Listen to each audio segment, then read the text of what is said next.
Hello students, last classত আমি microbes in human welfare যেটো কোৱা হয় মানৱ কল্যাণত অণুজীৱ সেই চেপ্টাৰটো ডিসকাস কৰি আছিলোঁ হয়নে সেই চেপ্টাৰটোত আমি ফাৰ্ষ্ট পাইছিলোঁ যে about microbes মানে অণুজীৱৰ ওপৰত ফাৰ্ষ্ট আমি পঢ়িলোঁ হয়নে আৰু নেক্সট পঢ়িছিলোঁ যে এই microbes বা অণুজীৱবিলাক হাউসহোল্ড প্ৰডাক্টস বা ইন্ডাষ্ট্ৰিয়েল প্ৰডাক্টস যিবোৰ প্ৰডিউস কৰোতে কেনেকৈ ইউজ কৰা হয় বা কি microbes ইউজ কৰা হয় আৰু সেই ইন্ডাষ্ট্ৰিয়েল প্ৰডাক্টস পঢ়োতে আমি ফাৰ্ষ্ট পাইছিলোঁ ব্ৰেভাৰেজেছবিলাক বনাবলৈ কি মাইক্ৰবছ ইউজ কৰা হয় আৰু নেক্সট পালোঁ এণ্টিবায়টিক্সবিলাক বনাবলৈ হয়নে তেন্তে আজি আহোঁ নেক্সট পইণ্টটোলৈ সেইটো হৈছে chemicals enzymes and other bioactive molecules যিটো কি বুলি কোৱা হয় ৰাসায়নিক দ্ৰব্য উৎসেচক আৰু অন্যান্য জৈৱ সক্ৰিয় অণু আৰু ইয়াত কি হয় চোৱা এই যে কেমিকেলছ আৰু এনজাইমছ আৰু বায়'এক্টিভ মলিকুলছ এই কিছুমান প্ৰডাকশ্যনত মানে প্ৰডিউচ কৰোঁতে কিছুমান মাইক্ৰবছ কি কৰা হয় ইউজ কৰা হয় আৰু সেই কি মাইক্ৰবছ তোমালোকে চাবা যে ফাৰ্ষ্ট পইণ্টটো হৈছে যিবোৰ হৈছে কেমিকেল ছাবষ্টেন্সেছ মানে যিবোৰ ৰাসায়নিক দ্ৰব্য সেই ৰাসায়নিক দ্ৰব্য লাইক হৈছে যে অৰ্গেনিক এচিডছ যিটো কোৱা হয় কি জৈৱিক এচিড বা এলকহল বা কিছুমান এনজাইম এনেকুৱাবোৰৰ যিবোৰ কমাৰ্চিয়েল বা তেহেঁতৰ কি বুলি কোৱা হয় ইণ্ডাষ্ট্ৰিয়েল যিবিলাক প্ৰডাকশ্যন সেই প্ৰডাকশ্যনত কিছুমান মাইক্ৰবছ কি কৰা হয় ইউজ কৰা হয় আৰু সেই অৰ্গেনিক এচিডছ বুলি যে ক'লোঁ জৈৱিক এচিড অৰ্গেনিক এচিডছ কি অৰ্গেনিক এচিডছত কি মাইক্ৰবছ ইউজ কৰা হয় সেইটো তোমালোকে মন কৰি যাবা যে ফাৰ্ষ্ট পইণ্টটো হৈছে কি জৈৱিক এচিডৰ সেইটো হৈছে কি চাইট্ৰিক এচিড হয়নে আৰু এই চাইট্ৰিক এচিড প্ৰডাকশ্যনত প্ৰডিউচ কৰোঁতে এবিধ ফাংগাছ ইউজ কৰা হয় সেই ফাংগাছবিধ মানে যিটো এটা মাইক্ৰবছ বুলি কোৱা হয় সেই ফাংগাছবিধৰ নাম হৈছে কি এস্পাৰজিলাছ নাইজাৰ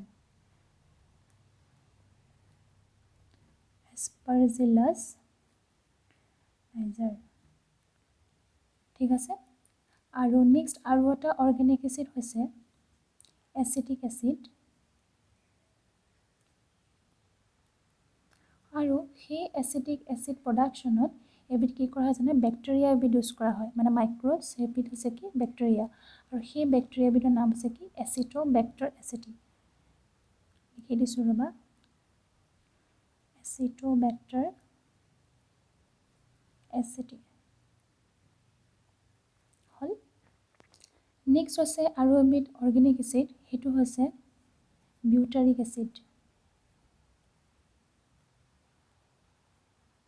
বিউটাৰিক এচিড আৰু এই বিউটাৰিক এচিডবিধ প্ৰডাকশ্যনত এবিধ বেক্টেৰিয়া ইউজ কৰা হয় সেইবিধ হৈছে কি চোৱা ক্লষ্ট্ৰিডিয়াম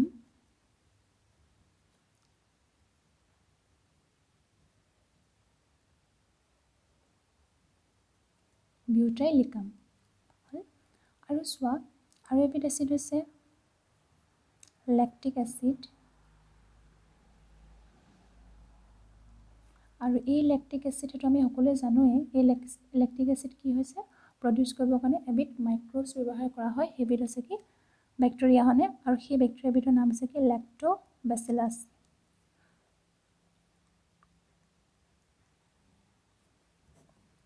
এইকেইটা কি হয় এইকেইটা হৈছে ইম্পৰ্টেণ্ট ঠিক আছে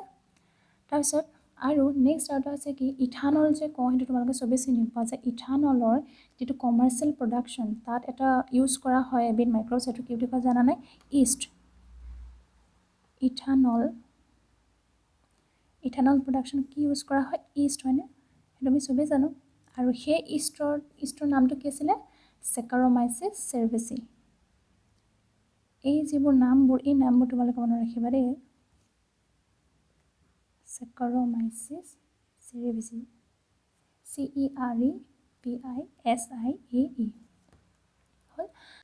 এইখিনি হৈ গ'লগৈ কেমিকেলছৰ যিখিনি কি পালোঁ চাইট্ৰিক এচিডৰ প্ৰডাকশ্যনত এস্পাৰজিলাছ নাইজাৰ এচিটিক এচিডত কি এচিটোবেক্টাৰ এচিটি বিউটাৰিক এচিডত ক্লষ্ট্ৰিডিয়াম বিউটাইলিকাম আৰু নেক্সটটো হৈছে কি লেক্টিক এচিডত লেক্টোবেচিলাছ আৰু এটা পইণ্ট পালোঁ কি ইথানল প্ৰডাকশ্যনৰ ইষ্ট যিটো কি বুলি কোৱা হয় চেকাৰ'মাইচিছ চেৰভেচি তেন্তে নেক্সট আমি এনজাইমৰ ওপৰত নেক্সট আহোঁ এনজাইমৰ কথালৈ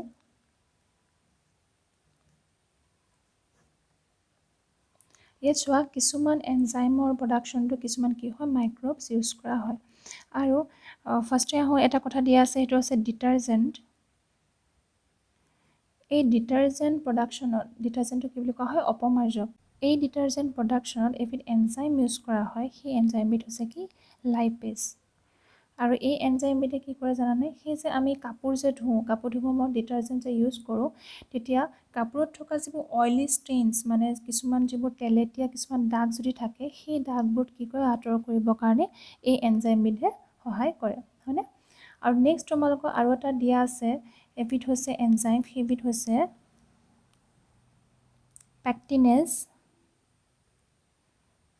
পেক্টিনেজেছ আৰু এবিধ হৈছে কি, প্ৰটিয়েজেছ।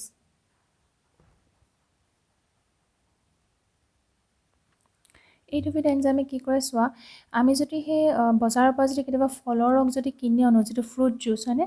ফ্ৰুট জুচ কিনিলে তাত কি দেখিব পাওঁ যে ঘৰত যদি আমি সেইবিধ জুচ বনাওঁ, তেতিয়া সিমান এটা পৰিষ্কাৰ দেখা নাযায় জুচখিনি। এই বজাৰৰ পৰা কিনি অনাখিনি যিমান কি হৈ যায়, দেখা যায় পৰিষ্কাৰ দেখা যায়, হয়নে? সেই পৰিষ্কাৰ কেলৈ দেখা যায় জানানে, তাত এটা তেহেঁতি এনজাইম ইউজ কৰে, দুবিধ এনজাইম, সেইটো হৈছে পেক্টিনেজেছ আৰু প্ৰটিয়েজেছ। এই এনজাইম দুবিধৰ কাৰণে কি হয়, সেই ফলৰ ৰসখিনি কি হয়, পৰিষ্কাৰ হয়। নেক্সট আৰু এবিধ এনজাইমৰ কথা দিয়া আছে,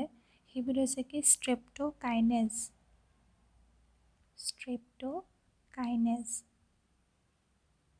আৰু এই ষ্ট্ৰেপ্টোকাইনেজ এনজাইমবিধ কোনবিধ মাইক্ৰবছৰ দ্বাৰা প্ৰডাকশ্যন হয়, মানে প্ৰডিউচ হয়, সেইবিধ হৈছে এবিধ বেক্টেৰিয়া, যিটো কোৱা হয় ষ্ট্ৰেপ্টোকক্কাছ।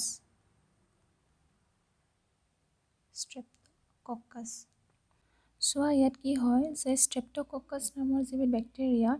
তাৰ কিছুমান জেনেটিক ইঞ্জিনিয়াৰিং মডিফাইড হৈ, মানে যিটো কোৱা হয় আনুবংশিক অভিযন্ত্ৰণৰ কিছুমান কি হয়, সলনি কৰি পিনে এই ষ্ট্ৰেপ্টোকাইনেজ নামৰ এনজাইমবিধ কি কৰা হয়, প্ৰডিউচ কৰা হয়। আৰু এই এনজাইমবিধে কি হিচাপে কাম কৰে গম পোৱানে, ক্লট বাষ্টাৰ হিচাপে কাম কৰে। ক্লট বাষ্টাৰ মানে কি, চোৱাবিধ ৰোগ হৈছে যিটো মায়'কাৰ্ডিয়েল ইনফ্ৰেকশ্যন দ্বাৰা যিবোৰ আক্ৰান্ত হৃদযন্ত্ৰ যিবিলাক ৰোগী, হয়নে, হৃদযন্ত্ৰ ৰোগী যিবিলাক মানে পেচেণ্ট, সেই পেচেণ্টবিলাকৰ যিডাল ৰক্তবাহী নলী, মানে যিডাল ব্লাড ভেচেলছ, সেই ব্লাড ভেচেলছৰ যদি কিবা ক্লট মাৰে ধৰা ব্লাডৰ, সেইবোৰ কি কৰিবৰ কাৰণে, ৰিমুভ কৰিবৰ কাৰণে, মানে খোল খাবৰ কাৰণে এই ষ্ট্ৰেপ্টোকাইনেজ যিবিধ এনজাইম, সেই এনজাইমবিধে ক্লট বাষ্টাৰ হিচাপে ব্যৱহাৰ কৰা হয় এইবিধক, ঠিক আছে। আৰু এই তিনিবিধ এনজাইম মনত ৰাখিবা যে ডিটাৰজেণ্ট প্ৰডাকশ্যনত লাইপেজ এনজাইম, হয়নে, আৰু পেক্টিনেজেছ আৰু প্ৰটিয়েজেছ, এইটো কি বুলি ক'লোঁ, সেই যে ফলৰ ৰস, ফ্ৰুট জুচবিলাক যে ক্লিয়াৰ দেখা যায়, মানে পৰিষ্কাৰ দেখা যায় সেইকাৰণে। আৰু এই ষ্ট্ৰেপ্টোকাইনেজ এনজাইমে কি কৰে, ক্লট বাষ্টাৰ হিচাপে কাম কৰে। কোনটো ৰোগৰ দ্বাৰা আক্ৰান্ত ৰোগীৰ কাৰণে, যিটো কি বুলি ক'লোঁ, মায়'কাৰ্ডিয়েল ইনফ্ৰেকশ্যন।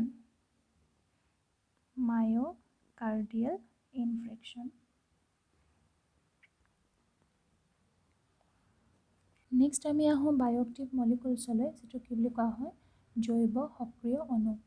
কিছুমান বায়'এক্টিভ মলিকুলছ আছে, সেই মলিকুলছবিলাক প্ৰডাকশ্যন হওঁতে, মানে প্ৰডিউচ কৰোঁতে কিছুমান মাইক্ৰবছ ইউজ কৰা হয়। ফাৰ্ষ্টে তোমালোকৰ বুকত দিয়া আছে এটা, সেইটো হৈছে চাইক্লোস্পৰিন এ, হয়নে, এইটো হৈছে এবিধ কি, বায়'এক্টিভ মলিকুল, মানে জৈৱ সক্ৰিয় অণু। আৰু এইবিধ কিহৰ দ্বাৰা প্ৰডাকশ্যন, কিহৰ দ্বাৰা হয়, কিহৰ দ্বাৰা প্ৰডিউচ হয়, এবিধ মাইক্ৰবছৰ দ্বাৰা। সেইবিধ হৈছে কি, এবিধ ফাংগাছ, হয়নে, আৰু তাৰ নাম হৈছে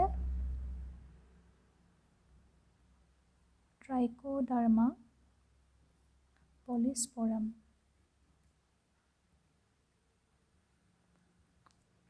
চোৱা,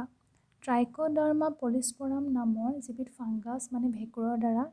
কি প্ৰডিউচ কৰা হয়, চাইক্লোস্পৰিন এ নামৰ বায়'এক্টিভ মলিকুলবিধ, মানে জৈৱ সক্ৰিয় অণুবিধ প্ৰডিউচ কৰা হয়। আৰু এইটো কিহৰ ক'ত ব্যৱহাৰ কৰা হয় জানানে, এইটো ব্যৱহাৰ কৰা হয় এজ এ, মানে এটা কাৰক হিচাপে, এজেণ্ট হিচাপে, সেইটো হৈছে কি, ইমিউনো ছাপ্ৰেছিভ এজেণ্ট।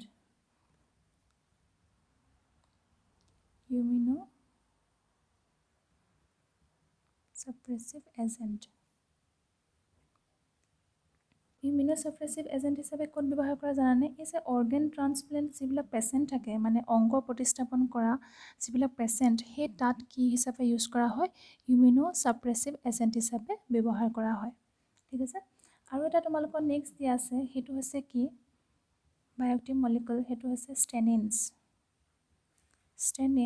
আৰু এই ষ্টেনিনছবিধ কিহৰ দ্বাৰা প্ৰডিউচ হয় এবিধ ফাংগাছৰ দ্বাৰা সেইবিধ হৈছে কি মনাস্কাছ পাৰপুৰিয়াছ মনাস্কাছ পাৰপুৰিয়াছ আৰু এইবিধ ক'ত ইউজ কৰা হয় জানানে সেই যে মানুহৰ ব্লাডৰ যিটো কলেষ্ট্ৰল সেই কলেষ্ট্ৰলটো কি কৰিবৰ কাৰণে কমাবৰ কাৰণে হয়নে কলেষ্ট্ৰল কমোৱা এজেণ্ট হিচাপে এইটো ইউজ কৰা হয় আৰু যিবিলাকে কলেষ্ট্ৰল সৃষ্টি কৰে মানে যিবিলাকে কলেষ্ট্ৰল সিনথেসিস কৰায় সেই এনজাইমবোৰক তেহেঁতি কি কৰে বাধা দি মানে কলেষ্ট্ৰলবিধ কমায় হয়নে আৰু তেন্তে আজি আমি পঢ়িলোঁ এইকেইটাৰ ওপৰত যে chemicals enzyme and bioactive molecules যিবিলাক প্ৰডাকশ্যন হওঁতে বা প্ৰডিউচ কৰোঁতে কি মাইক্ৰবছ ইউজ কৰা হয় আৰু ক'ত ক'ত সেইবোৰ ব্যৱহাৰ কৰা হয় তেন্তে আজিলৈ ইমানেই তোমালোকে ইম্পৰ্টেণ্টখিনি গোটেই যিখিনি কেমিকেলছৰ নাম বা যিখিনি মাইক্ৰবছৰ নাম গোটেইখিনি তোমালোকে এফালৰ পৰা চিৰিয়েলকৈ লিখি পেলাবা ঠিক আছে তেন্তে আজিলৈ ইমানেই পিছৰখিনি মই নেক্সট ক্লাছত বুজাই দিম অ'কে থেংক ইউ